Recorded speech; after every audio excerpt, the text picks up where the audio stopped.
ఎరిగినవాడు, భవిష్యత్తును ఎరిగినవాడు. అందుకే ఆయనకు వర్తమాన, భూత, భవిష్యత్ కాలంలో ఉండువాడు అని పేరు. ఎస్టర్డే, టుడే, టుమారో, ఇవి the same.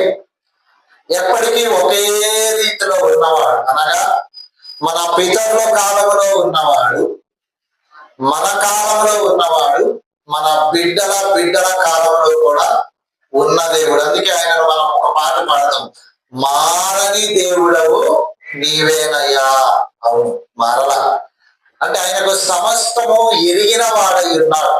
He knows me, he knows you, he knows అస్.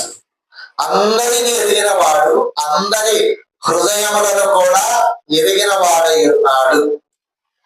నేను ఈ దినాన మీ దృష్టికి తేవలసిన విషయం ఏంటంటే, శిలువ ధ్యానమును గురించి ప్రపంచమంతా చర్చించుకుంటూ భక్తి శ్రద్ధలతో ఆయనను ఆరాధిస్తూ సాగుతూ ఉండగా, ఆయనకి ఇలాంటి శిలువ శ్రమ వచ్చింది అని ముందుగానే ఎరిగిన వాడై ఉన్నాడా?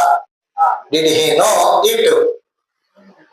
అవును, ఆయన స్పష్టంగా దానిని బాగుగా ఎరిగిన వాడై ఉన్నాడు. మరి ఎరిగిన వాడై ఉంటే శ్రమ రాబోతుందని తెలిసి తప్పుకోవచ్చు కదా,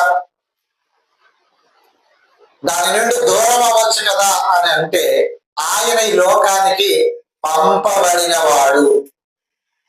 తండ్రి చేత ఆయన చిత్తాన్ని భూమి మీద నెరవేర్చుట కొరకు పంపబడిన వాడు కనుక శ్రమ వచ్చినా తట్టుకోవలసిందే, బాధ వచ్చినా సహించవలసిందే, ఆనందం వచ్చినా రీజాయిస్ అంటమే తప్ప ఇంకేమీ చేయడానికి లేదు. ఎందుకంటే తండ్రి అయిన దేవుడు శరీర ఆకారంతో కుమారునిగా యేసు క్రీస్తు పేరుతో పంపాడు.